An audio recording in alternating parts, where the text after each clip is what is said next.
My brother Marcus looked at my daughter Emma and said those words with a smirk on his face. The words hung in the air like poison, heavy and sharp. Emma's small hand tightened around mine instantly. She had been so excited about spending the weekend at the beach, talking about building sandcastles for weeks. Every day she had asked me if it was finally time to go.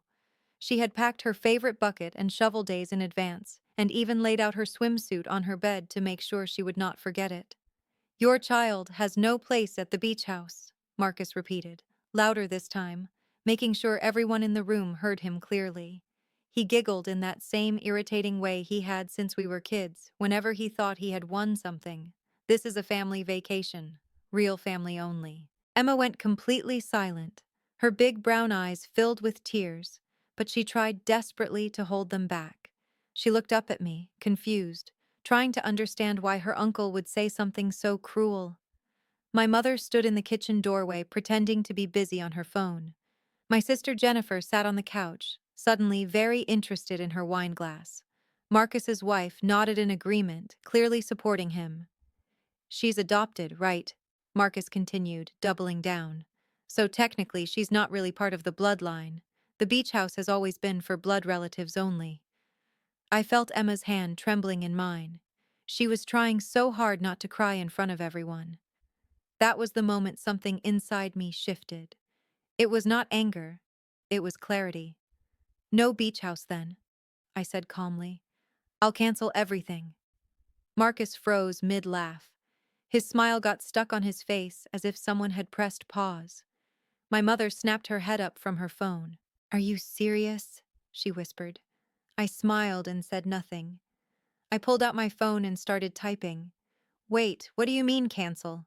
Jennifer finally asked, setting her wine glass down. "The reservations," I said simply. "The entire weekend.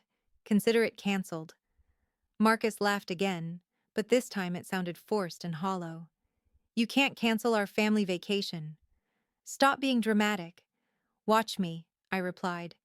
I picked Emma up and started walking toward the door. "Hold on," my mother called.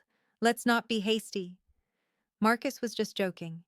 It didn't sound like a joke to Emma, I said calmly. And children should never be the target of adult cruelty, whether someone calls it a joke or not. Marcus rolled his eyes and said I was overreacting and that he was just stating facts. He reminded me that the beach house belonged to the family, real family. "You're absolutely right," I said. "It does belong to family." Something in my tone made Jennifer sit up straighter. "So you understand then," Marcus said confidently. "The beach house is for us. You can still come, obviously. Just find somewhere else for the kid to stay." Emma buried her face in my shoulder, and I felt her tears soaking through my shirt. "I understand perfectly," I said. "I'll make the calls now." My mother stepped closer and asked us to calm down and talk like adults. I told her there was nothing to discuss. Marcus had made his position very clear. Emma was not welcome, so nobody was welcome.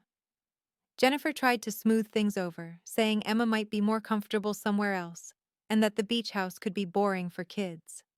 I pointed out that Emma had been thrilled about the trip until 5 minutes earlier. Marcus checked his watch dramatically and complained that he had already taken time off work and that the kids were packed. He accused me of trying to ruin the vacation over hurt feelings. "My feelings are fine," I said, "but the vacation is canceled." Marcus demanded to know who I thought I was. I did not answer. Instead, I sent a message on my phone. Within 30 seconds, my phone rang. I answered on speaker. The voice on the line identified himself as Thomas from Coastal Property Management and confirmed that I wanted to cancel the entire booking for the weekend. "That's correct," I said. "Cancel the entire booking immediately. Deactivate all access codes tonight." The room went silent. Thomas confirmed the cancellation and said the security system would be updated within the hour. I thanked him and ended the call. Marcus stared at me in disbelief. "That was the cancellation you didn't think I could make," I said. Jennifer slowly asked how I had Coastal Property Management's number. I told her I had all their numbers, including direct lines. Marcus insisted this made no sense and said the management company would not take orders from me. They do, I said calmly, exclusively from me. The silence became unbearable. I shifted Emma on my hip and said simply that I owned the beach house. Jennifer dropped her wine glass. Red wine spilled across the carpet, and nobody moved to clean it. Marcus claimed it was impossible and said Grandpa left the house to everyone. No, I corrected. Grandpa left it to me 10 years ago. My mother sat down, stunned. She said they thought it was still part of the family trust. It is in the family, I replied. My family. I explained that I had allowed everyone to use it because I believed we were all family, but apparently Emma did not count. Marcus accused me of lying. I reminded him that I was the grandchild who visited Grandpa every week, drove him to appointments, managed his medications, and kept him company. Marcus had visited twice in 5 years.